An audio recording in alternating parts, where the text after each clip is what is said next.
Diane Lucas, and welcome to Book 101 Review. Book 101 is all about the books that I read for the last 40 years. And today I have my special guest.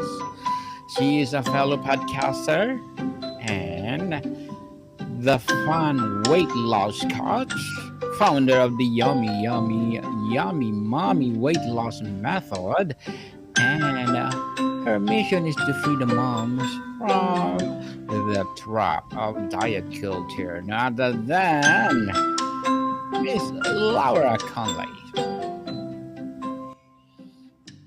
Welcome on Book 101, Miss Laura. And can you please introduce more about yourself that I miss? Yeah, thank you so much, Daniel. I'm so thrilled to be here. I'm the fun weight loss coach, the founder of the Yummy Mummy, and it all started after I had my daughter almost 8 years ago, and I was just out of the shower, 6 weeks postpartum, and I started beating myself up for not bouncing back into my pre-baby jeans, quote unquote, fast enough. And in that moment, I knew if I didn't heal my relationship with my body and with food that I would pass it down to my darling daughter. So I went on a mission down rabbit hole after rabbit hole to heal my relationship with my body and with food. So I didn't pass it down to her because I knew I could say all the right things, but I knew that she was going to be really smart and really intuitive and she'd pick up on, was I looking at myself in the mirror with disgust? Was I trying on 17 outfits? So she was kind of my muse, and it feels miraculous to me today that I've actually done it. I've actually healed my relationship with my body and food, and I weigh what I want. So now it's my mission to pass that along to all moms, women, anyone struggling from diet culture and the traps of not loving the body that you're in, the traps of all the food chatter and beyond. So, yeah, that's me. Yes, that Miss Laura Conley. Thank you so much for sharing your knowledge and wisdom to the world. And today, let's talk about can I love myself and want to lose weight? So tell us, how do you Yeah. personally define self love and how does it relate to body image? Yeah. Well, self love, I feel like we throw this concept or these words around all the time. And really, what I think it is just simply the way that you talk to yourself. And a lot of us are talking to ourselves like really poorly.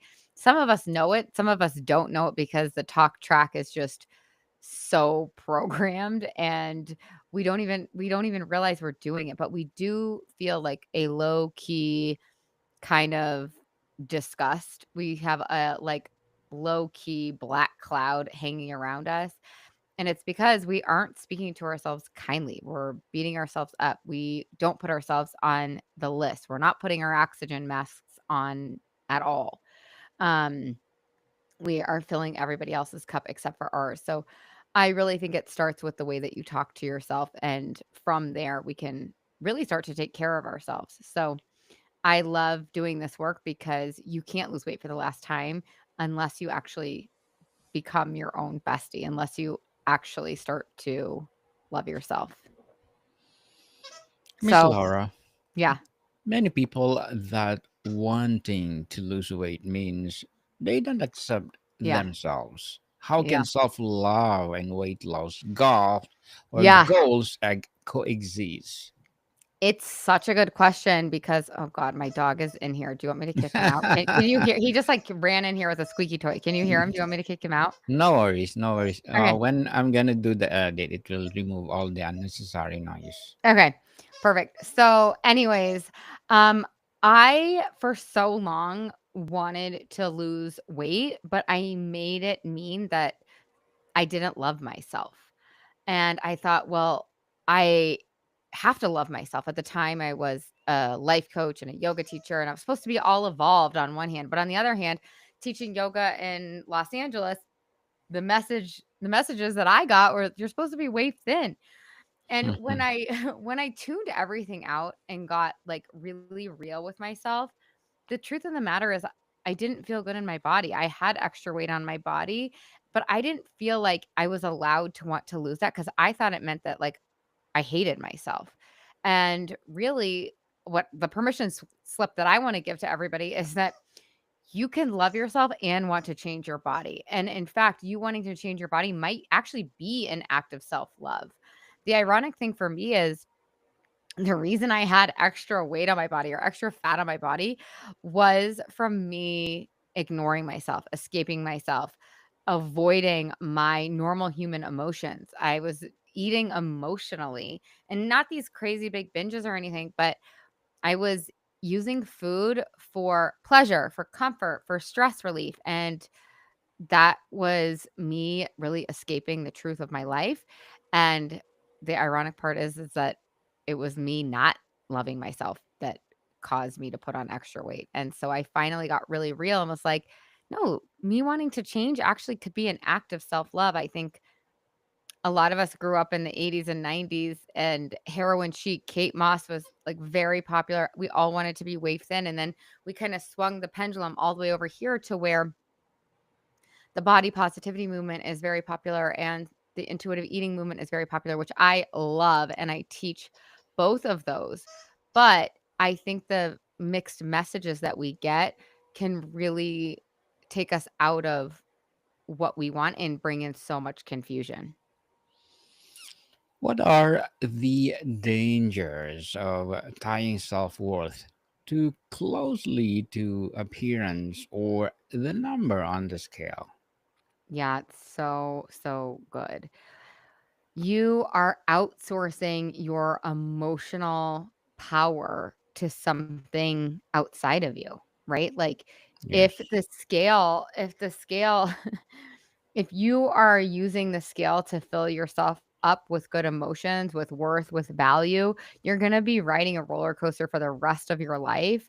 And actually, this is why I love weighing myself because, and I actually recommend people weigh themselves so that they can have the mirror held up to themselves. Like, it's not the scale that's causing you to feel defeated or disappointed or disgusted or insert any negative emotion. It's the way that you're thinking about what the number says.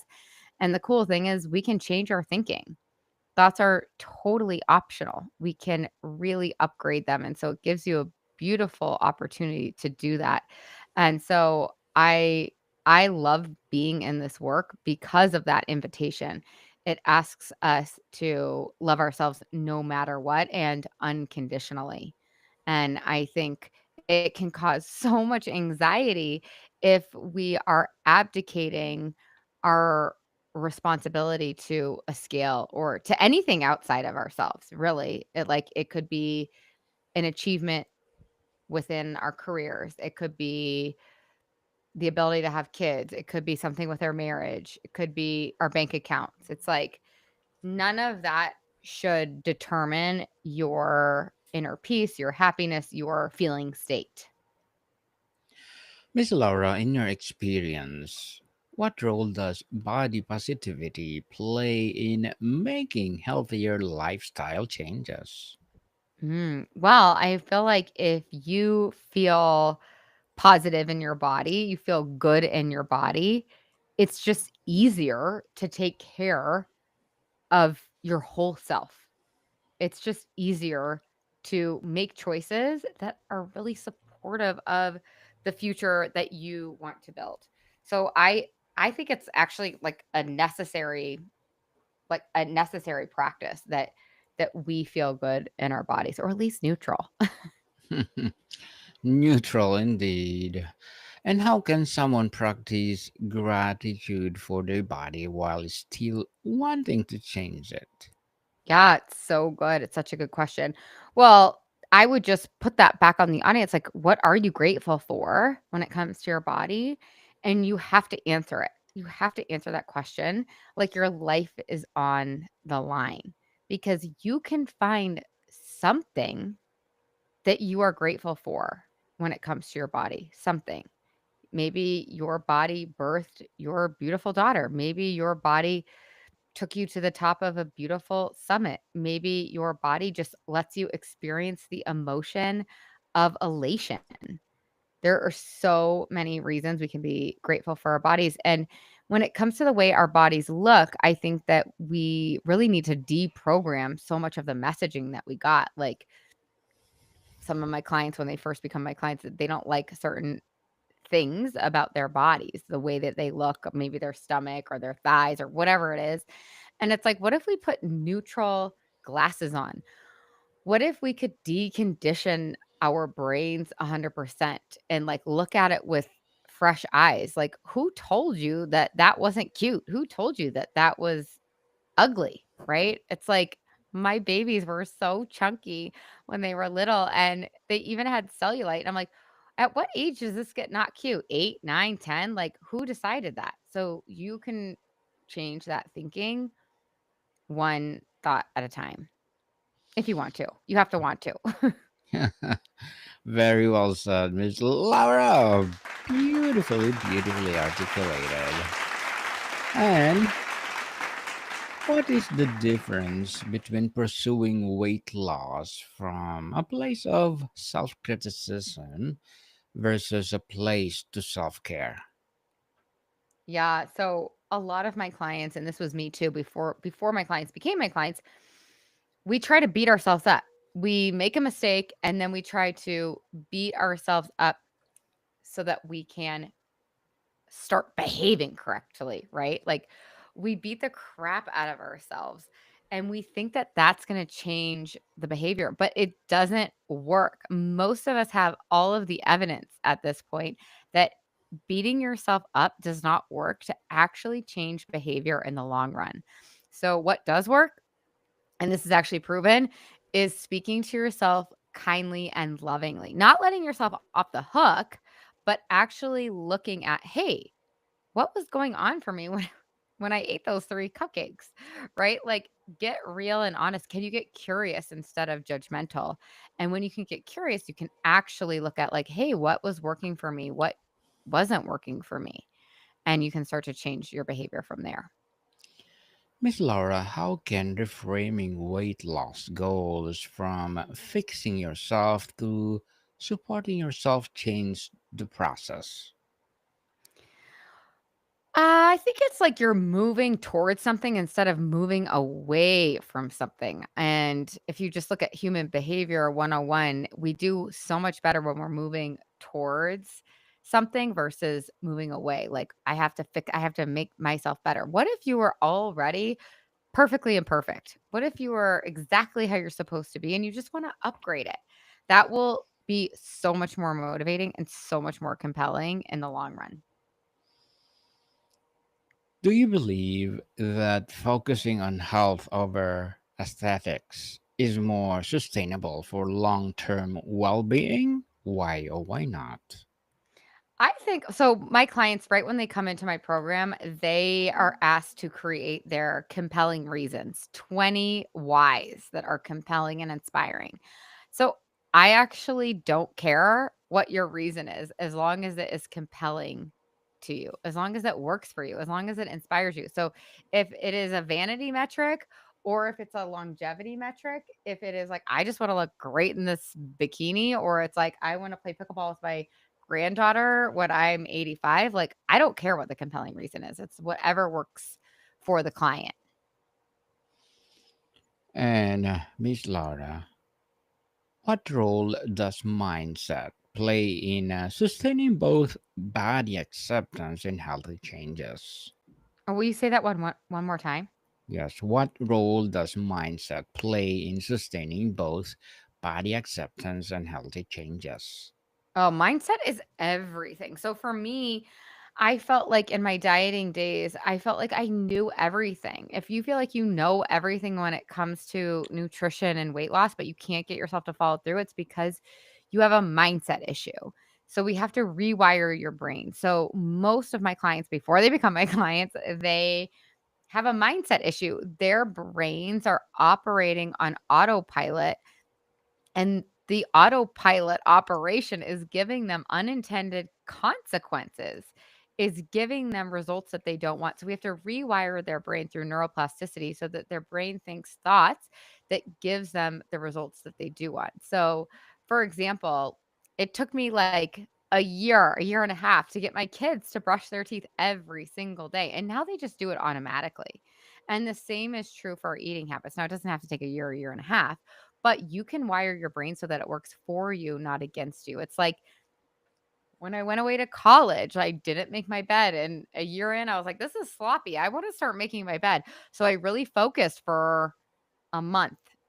And now I just make my bed automatically. And the same is true for our eating habits. You can practice building that muscle so it just happens naturally.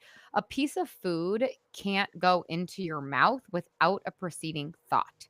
So when we say we throw the word mindset around, it's like, what does that mean? It's the way that your brain is set, the autopilot version. And so to upgrade that, we have to upgrade the thinking. And how do we do that? We look at all of the thoughts that are creating the unintended consequences, and then we throw those thoughts out and we replace them with new thoughts that give us the intended consequences. So your brain's job is to think thoughts. And I believe our brain is like a separate entity from us.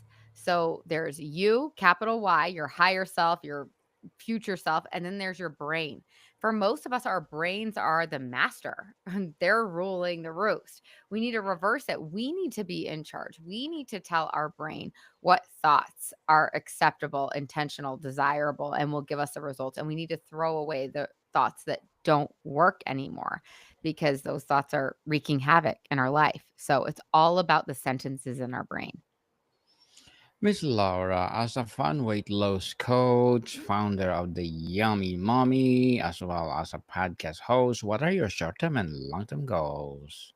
Ooh, that's such a good one. Okay, so my long-term goal, my calling, I feel like my mission here on planet Earth this lifetime is to free a million moms from yes, diet culture, not loving the body that they're in, from the food noise, but also from people pleasing and perfectionism and mom guilt and just anything that gets in the way of them not really living their absolute best life.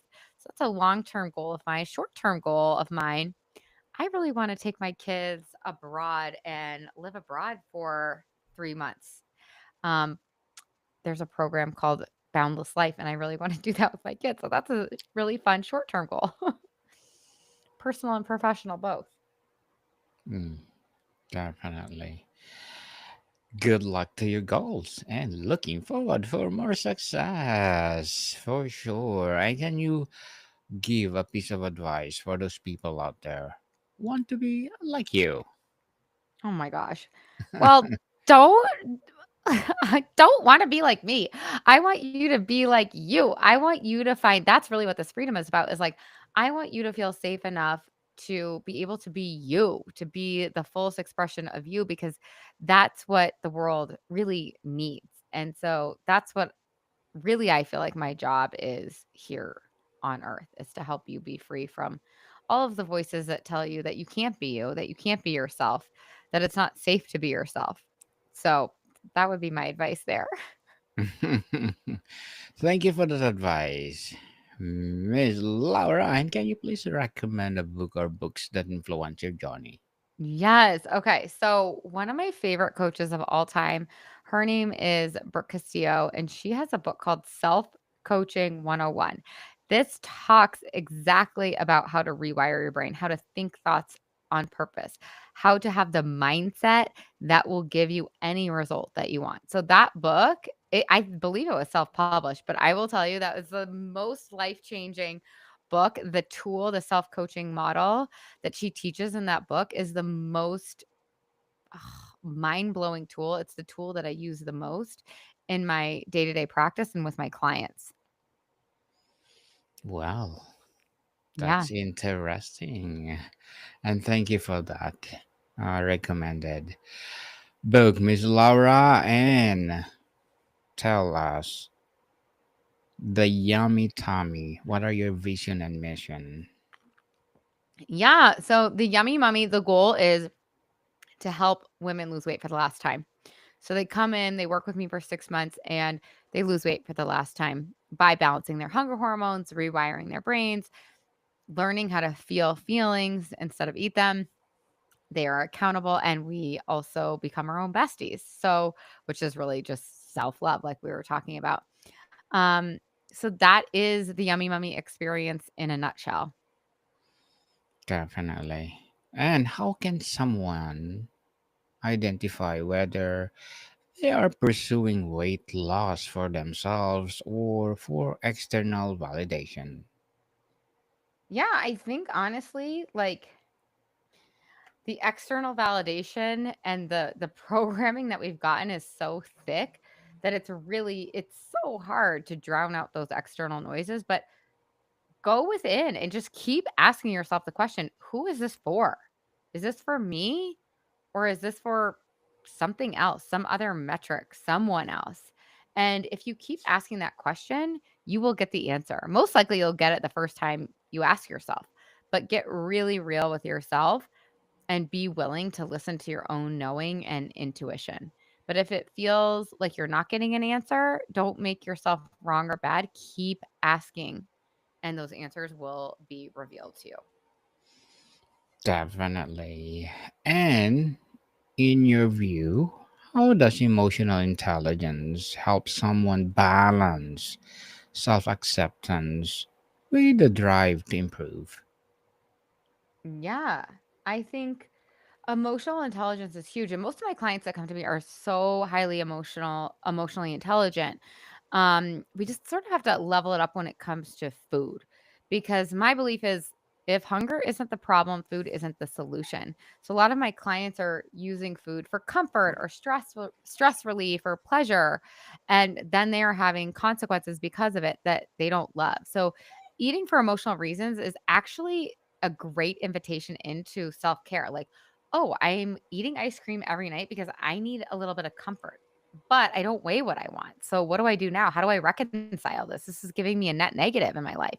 So it becomes a question of like, oh, I do need comfort. And if that's true, how can I give myself comfort that then gives me a net positive in my life that really fills my cup instead of leaving me empty the next day?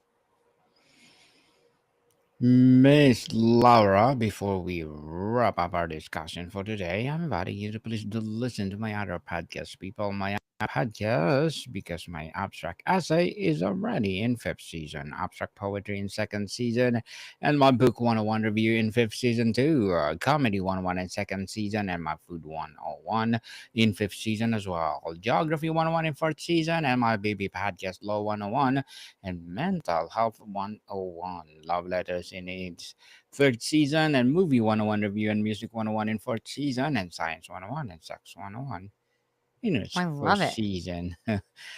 Please listen to them wherever you listen your podcast. So, Miss Laura, finally, what message would you give to someone who feels torn between loving themselves as they are and wanting to evolve into healthier version of themselves? Yeah, such a good question. You can do both. You can totally Mm, do both. It's not one or the other. It's not black or white. And in fact, I think growing and improving is an act of self-love. But you will get so much farther, so much faster if you can accept where you are right now. yes, definitely lose weight for the last time. Can you expound this phrase on your website? Well, I think so many of us have been taught how to diet. We've been taught how to diet, but we haven't been taught how to lose weight for the last time. We've been taught how to lose weight like over and over and over again. It's very short term. And so I want to teach my clients how to be done with it, how to lose it for the last time and move on with their lives and stop wasting their mental and emotional energy on dieting. Yes, definitely. And Miss Laura Conley, thank you so much for sharing your knowledge and wisdom to the world. So, can you please invite our listeners to support your advocacy, your podcast for sure, and your business or whatever projects that Yeah. you're doing right now? Oh my gosh, you're the best. Thank you so much, Daniel. So you guys can check out the Free the Moms podcast. It's really fun. We talk about all the things that we might be caged in and how to free ourselves from them. You can go to lauraconley.com, lauraconley.com/plan to get a free weight loss plan PDF. This is what I would have wanted so badly when I was struggling, and it'll walk you through your custom plan. Or you can check me out on Instagram, which is Laura Conley Coaching. Yes, people, let's support Miss Laura Conley because if you support her for sure, more and more empowering episodes of the podcast itself, more and more empowering coaching, and for sure, more and more empowering advocacy to come. So, Miss Laura, thank you so much for your time. Thank you so much for having me. More to come, people. See you soon.